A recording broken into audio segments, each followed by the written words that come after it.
पहले की अगर पाकिस्तान टीम की बात की जाए, तो अब वो टैलेंट देखने को नहीं मिलता है जो एक समय पर पाकिस्तान का हुआ करता था, जहाँ पर एक समय पर वसीम अकरम जैसे दिग्गज खिलाड़ी हुआ करते थे, वकार यूनुस, शोएब अख्तर। अब ये टैलेंट कहाँ गया पाकिस्तान का? अगर आपको याद, मुझे लगता है कि आपको याद नहीं होगा, लेकिन कभी आप अपने अब्बू से बात कीजिएगा तो वो आपको बताएंगे कि एक समय पाकिस्तान के क्रिकेट कप्तान हुआ करते थे इमरान खान, जो प्राइम मिनिस्टर ऑफ पाकिस्तान भी रहे। तो इमरान खान जो है वो 92 के दशक में जब पाकिस्तान ने वर्ल्ड कप जीता था, वनडे वर्ल्ड कप जीता था, तो उस समय वो कैप्टन थे। और उनकी जो कप्तानी थी वो पाकिस्तान में बहुत बड़े हीरो थे। तो उन्होंने जो वो टीम बनाई थी, उन्होंने इस तरह से टीम बनाई थी कि वो अपना निकलते थे मोहल्लों में, गलियों में, और गलियों में कहीं देखते थे कौन खिलाड़ी अच्छा खेल रहा है, उसको वहाँ से चूज़ करते थे, वो फिर पाकिस्तान के क्रिकेट टीम में आ जाता था। उन्होंने बहुत सारे खिलाड़ी चूज़ किए। एजाज़ अहमद, आपको नहीं शायद नाम याद होगा, लेकिन मैं बता देता हूँ। एजाज़ अहमद, वसीम अकरम, वकार यूनुस, इस्माम उल हक, इनको ये चूज़ करके लाए थे इमरान खान। उसके बाद भी कुछ प्रतिभाशाली आए टीम में। अगर हम बैटिंग की बात करें, आमिर सुहेल, सईद अनवर, तो कुछ प्रतिभाशाली खिलाड़ी आए, और कुछ गेंदबाज भी अच्छे आए। मुश्ताक अहमद, सकीन मुश्ताक, तेज गेंदबाज भी कुछ अच्छे आए। वकार यूनुस, वसीम अकरम का दौर तो था ही, लेकिन शोएब अख्तर आए साथ में। आकिब जावेद एक बिग नेम थे। उससे पहले सरफराज नवाज, जिन्होंने दुनिया में रिवर्स स्विंग की खोज की। तो क्रिकेटर्स तो आ रहे थे, लेकिन पाकिस्तान की क्रिकेट जो है पिछले 15 सालों में बर्बाद हुई। इस पीरियड में, इससे पहले के पीरियड में जो इमरान खान का वाला पीरियड था, उसके बाद भी क्रिकेट पाकिस्तान का कुछ दिन अच्छा रहा। उसमें जावेद मियांदाद, वसीम अकरम का जो दौर था, वो मुझे याद है। एक बार ऑस्ट्रेलिया में था, ऑस्ट्रेलिया में एक ट्रायंगुलर सीरीज खेली जाती है, बड़ी लोकप्रिय है वो। तो उसमें ऑस्ट्रेलिया में ने पहले खेल करके 125 के आसपास रन बनाए, और बाद में जो है वो बॉलिंग, पाकिस्तान ने पहले खेल करके 125 के आसपास रन बनाए, बाद में बॉलिंग करनी थी पाकिस्तान को। ऑस्ट्रेलिया से मुकाबला था। तो अब देखिए, वनडे क्रिकेट में जहाँ 125 का स्कोर तो कुछ है ही नहीं 50 ओवर की क्रिकेट में। अगर एक ओवर में आप 2 रन भी बनाए तो 100 रन बन जाएंगे। तो कुछ भी स्कोर नहीं है। जब T20 में 300 रन बन गए, अभी T20 में एक मैच में 300 रन बन गए हैं, तो जब इंग्लैंड ने बना दिए, जब एक मैच में T20 में, यानी 20 ओवर की क्रिकेट में 300 रन बन गए, तो 50 ओवर क्रिकेट में तो 400 से कई बार जा चुका है स्कोर।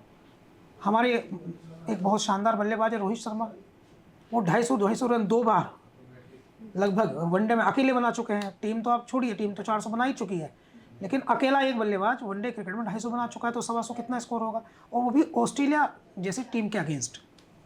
तो सबको लगता था कि भाई ये तो पाकिस्तान जो है, तो 15 ओवर में ख़त्म हो जाएगा गेम। लेकिन वसीम अकरम और वकार यूनुस ने ऑस्ट्रेलिया को वे 125 रन नहीं बनाने दिए। और वसीम अकरम और वकार यूनुस जिस तरह से गेंदबाजी करते थे, तो उस दौर में उनसे अच्छी पेसर बैटरी पूरी दुनिया में नहीं थी। तो ये पेसर बैटरी जो है उस समय पूरी दुनिया में नहीं थी। इतनी शानदार उनकी गेंदबाजी थी कि दुनिया के तमाम बल्लेबाज जो है, वो, ये भाषा है क्रिकेट की, पिंडलियाँ काँप जाती थी। तो पिंडलियाँ काँप जाती थी उनकी। तो पिंडली इतना उनका मजबूत जो है वो एक एफर्ट थे, इतना ज़्यादा वो उसको मानते थे, दोनों तरफ स्विंग कराते थे वसीम अकरम। एक किस्सा मैं सुनाता हूँ आपको क्रिकेट का, आप सुनेंगे तो आपको आश्चर्य होगा। क्या रुतबा रुआब रहा होगा इनका कि एक बार जो है वो चमिंडावास मेरे पसंदीदा तेज़ गेंदबाजों में से एक हैं। और चमिंडावास जो हैं, उन्होंने वसीम अकरम से ये दरख्वास्त की कि वो उन्हें रिवर्स स्विंग सिखाएं। तो रिवर्स स्विंग एक तरह की गेंदबाजी होती है जो 2 बार स्विंग करती है। मैं आपको क्रिकेट में बता दूं, खासकर लेफ्ट हैंड गेंदबाज जो होता है, जब वो रिवर्स स्विंग कराता है, तो किसी भी बल्लेबाज के लिए उसे खेलना बहुत कठिन होता है। और रिवर्स स्विंग का अगर भारत में सबसे अच्छा कोई गेंदबाज हमने देखा है हाल के 20 सालों में, हालांकि उससे पहले भी अगर हम देखें तो भारत का रिवर्स का सबसे अच्छा तेज गेंदबाज कोई है, ज़हीर खान है। तो हम बात करें चमिंडावास की, तो चमिंडावास ने वसीम अकरम से कहा कि आप हमें रिवर्स स्विंग सिखाएं। खिलाड़ी आपस में दोस्त होते हैं, स्पोर्ट्समैन स्पिरिट होती है। वसीम अकरम ने कहा ठीक है, मैं मदद करूंगा आपकी।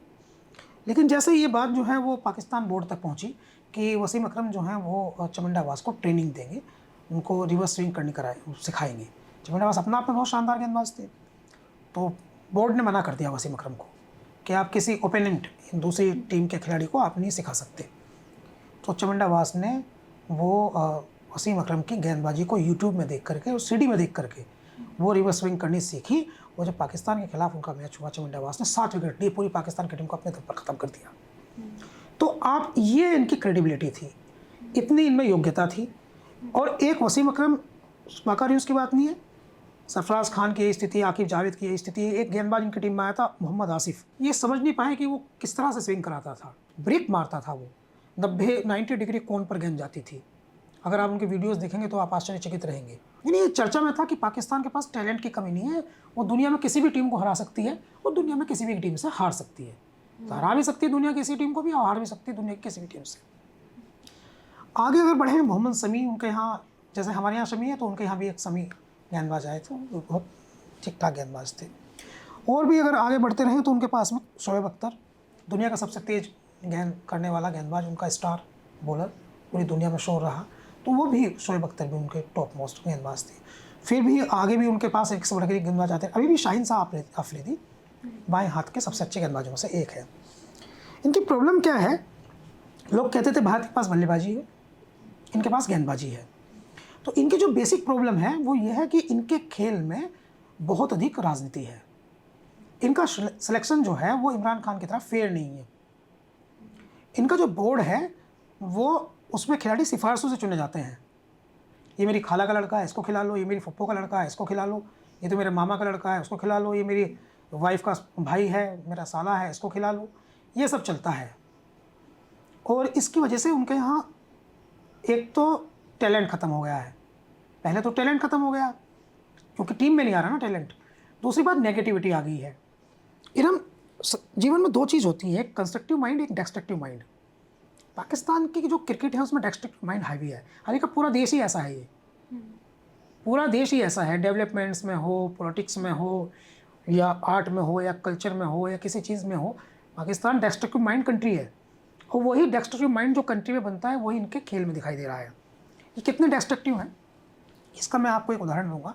हाल के दिनों में एशिया कप के दौरान आपने देखा कि बेहद गलत तरीके से वो उनका एक 50 उनके एक बल्लेबाज ने मार दी, और उसके बाद वो AK-47 की तरह जो है बैट को उसने करके ऐसे फ़ोटो कराई, जो ट्विटर पर नेगेटिवली ट्रेंड हुआ।